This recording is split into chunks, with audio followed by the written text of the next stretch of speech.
తెలంగాణ రాష్ట్ర ప్రభుత్వం ప్రతిష్టాత్మకంగా చేపట్టిన వన మహోత్సవం కూడా మహబూబ్ నగర్ మండల కేంద్రంలోని మన్నెంకొండ దేవస్థానం పరిసర ప్రాంతాల్లో కూడా కొనసాగుతుంది. ఈ నేపథ్యంలో ఇక్కడ ఉన్న ఉపాధ్యాయులతోటి మరిన్ని విషయాలు తెలుసుకుందాం.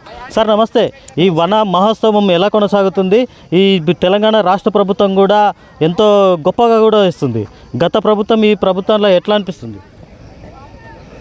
ఈరోజు నా పేరు రవీందర్ గౌడు, జిల్లా పరిషత్ ఉన్నత పాఠశాల హెడ్ మాస్టర్ను.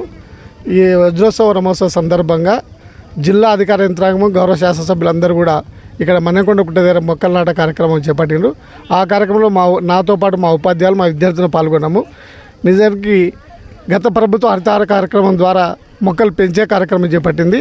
ఈసారి ఈ ప్రభుత్వం వనమహోత్సవ కార్యక్రమాలతో మొక్కలు నాటే కార్యక్రమం చేపడుతుంది. మొక్కలు నాటే వరకే మనం ప్రాధాన్యత ఇవ్వడం కాకుండా సంరక్షణ ప్రాధాన్యత కూడా ఉండాలి. అందులో భాగంగానే గౌరవ ఎమ్మెల్యే గారు, జిల్లా అధికార యంత్రాంగం అంతా కూడా మాకు సూచనలు చేయడం జరిగింది. ఈ మొక్కలను విద్యార్థులకు సంరక్షణకులుగా ఏర్పాటు చేసి బాధ్యత తీసుకోమని చెప్పడం జరిగింది. అయితే ముఖ్యంగా విద్యార్థుల్లో కూడా పర్యావరణం పైన కూడా ఎంతో అవగాహన ఉండాల్సి ఉంది.